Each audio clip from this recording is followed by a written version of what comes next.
ઉમેદવાર ગેનીબેન ભાવુક થયા। આપને જણાવી દઈએ કે જ્યાં એક તરફ ગેનીબેન ઠાકોર કે જે ચૂંટણી માટે તેમણે જંગી પ્રચાર શરૂ કરી દીધો છે, ત્યારે કોંગ્રેસના ઉમેદવાર ગેનીબેન ઠાકોર ભાવુક થયા હતા। સ્ટેજ પર ગેનીબેન ઠાકોર ભાવુક થયા। ગેનીબેન ઠાકોરે ભાવુક થતા કહ્યું, મારી લાજ રાખજો, ચૂંટણી લડવા ગામડે ગામડે લોકો મને પૈસા આપે છે। તો જ્યાં એક તરફ આજથી ફોર્મ ભરવાની પણ શરૂઆત થઈ ગઈ છે। ગેનીબેન ઠાકોર પણ ઉમેદવારી ફોર્મ ભરવાના છે। ટ્રેક્ટરમાં બેસીને તેમણે રેલી યોજી હતી। ટ્રેક્ટરમાં તેઓ આગળ બેઠા હતા, તેમની સાથે તેમના સમર્થકો પણ ઉપસ્થિત હતા।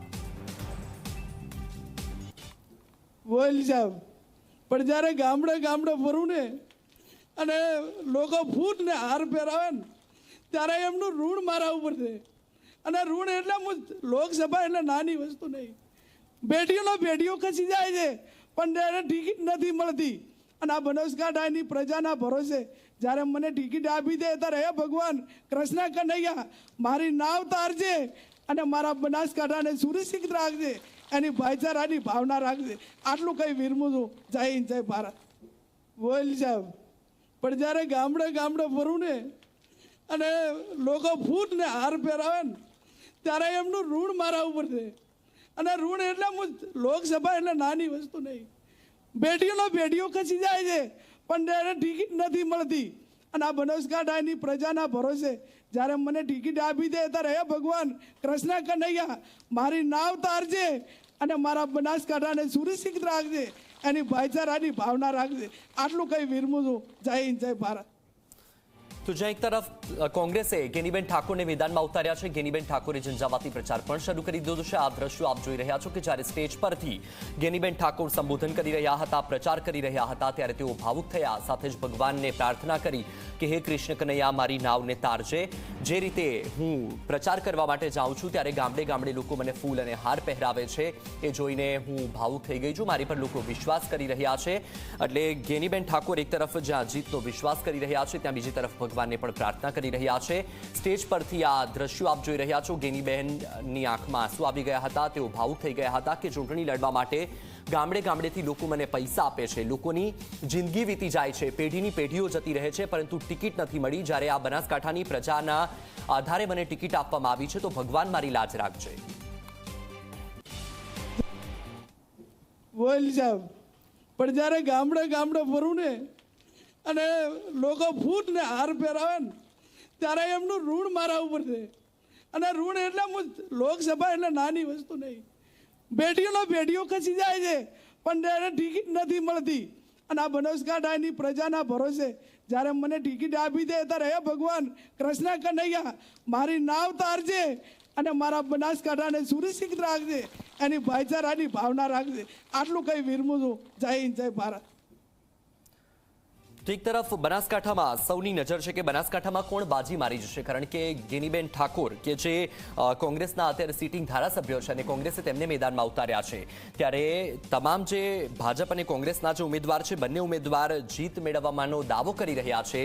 ત્યાં ગેનીબેન ઠાકોર તેમના પ્રચાર દરમિયાન ભાવુક થઈ ગયા હતા। સ્ટેજ પરથી ગેનીબેનના ભાવુક થતા દ્રશ્યો સામે આવ્યા છે। ગેનીબેન ઠાકોરે ભાવુક થતા ભગવાનને પ્રાર્થના કરી કે ભગવાન મારી લાજ રાખજે, કારણ કે ચૂંટણી લડવા માટે ગામડે ગામડે જાઉં છું, લોકો મને પૈસા આપે છે, લોકોને મારા પર ભરોસો છે, મારા પર વિશ્વાસ મૂકીને લોકો મારા સમર્થનમાં આવ્યા છે, ત્યારે હે ભગવાન હે કૃષ્ણ કનૈયા મારી નાવ તારજે।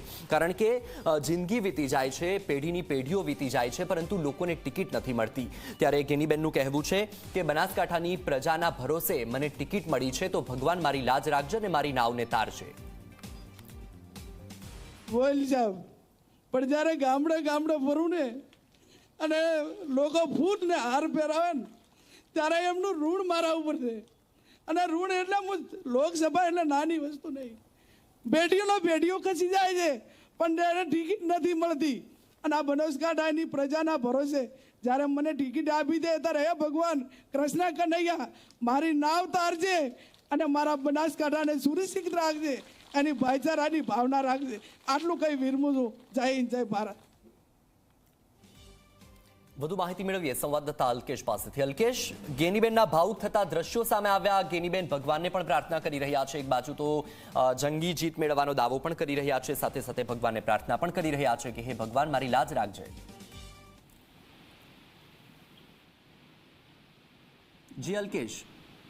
વસલ વાત કરવામાં આવે તો આજે કોંગ્રેસના ઉમેદવાર ગેનીબેન ઠાકોરની જંગી સભા હતી. શક્તિસિંહ ગોહિલ જે કોંગ્રેસના આગેવાનો તેમજ નેતાઓ ઉપસ્થિત હતા. લાખોની વેચની હતી તે પણ ગેનીબેન સભામાં ઉમટી હતી ને ગેનીબેન પોતાના ભાષણ વખતે જ એકદમ ભાવુક થયા હતા અને અચાનક જ રડવા લાગ્યા હતા અને કહ્યું હતું કે જે રીતે હું ગામડામાં જઉં છું ને ગામના લોકો મને જે રીતે પૈસા આપી રહ્યા છે, મારા પર વિશ્વાસ અને ભરોસો મૂકી રહ્યા છે, એટલે મને ઊંઘ નથી આવતી અને આમનો ભરોસો છે તે હું કાયમ ટકાવી રાખીશ. કોઈ પણ થાય, હવે મારા ઘરની જવાબદારી નથી, મારા પુત્રને લગ્ન થઈ ગયા છે ને હવે હું જવાબદારીથી મુક્ત થઈ ગઈ છું, એટલે હું તમામ મારી જિંદગી છે તે લોકોની સેવા માટે અર્પિત કરીશ તેવી વાત રહીને રડવા લાગ્યા હતા. ત્યારે એકદમ ભાવનાત્મક દ્રશ્યો હતા તે સર્જાયા હતા અને ગેનીબેન રીતે ભાવનાત્મક વાત કરી હતી તેને લઈને લોકો પણ ક્યાંક ભાવુક થઈ ગયા હતા અને જે કોંગ્રેસના નેતાઓ હતા તે પણ ભાવુક થઈ ગયા હતા અને ગેનીબેન આંખમાં જે રીતે આંસુ આવી ગયા હતા તેને લઈને લોકો તેમની તરફ ખેંચાય દ્રશ્યો પણ સર્જાયા હતા. જી બિલકુલથી ગેનીબેનના દ્રશ્યો સામે આવ્યા છે.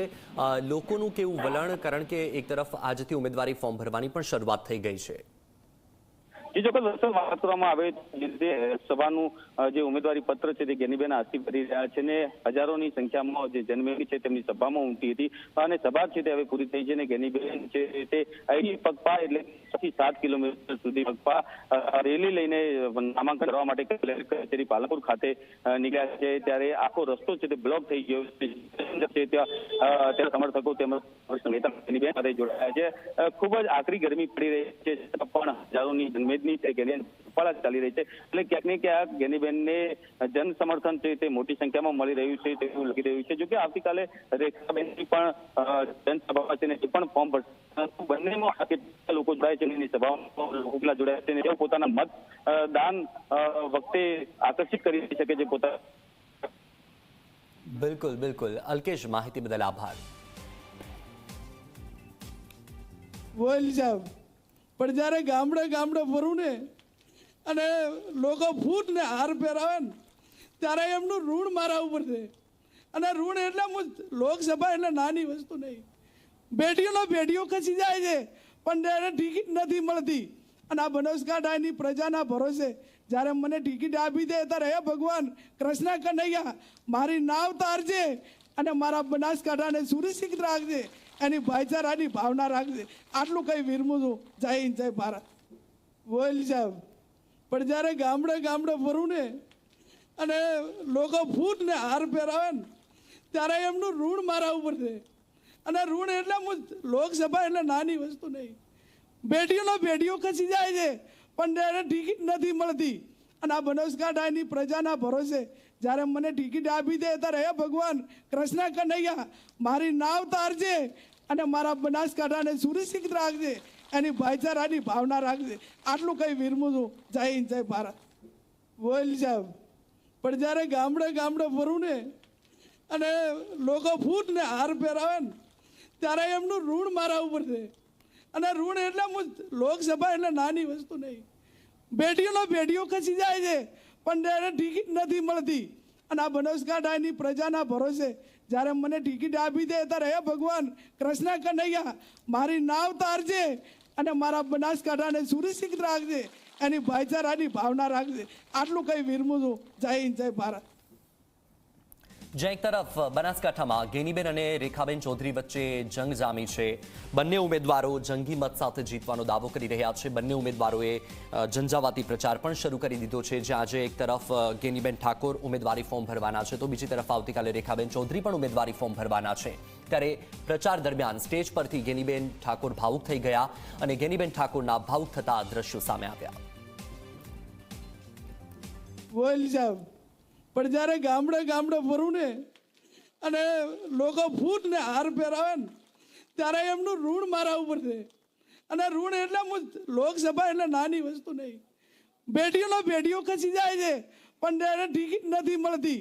અને આ બનાસકાંઠાની પ્રજાના ભરોસે જ્યારે મને ટિકિટ આપી દે ત્યારે હે ભગવાન કૃષ્ણ કનૈયા મારી નાવ તારજે અને મારા બનાસકાંઠાને સુરક્ષિત રાખજે, એની ભાઈચારાની ભાવના રાખજે. આટલું કઈ વિરમું છું. જય હિન્દ, જય ભારત.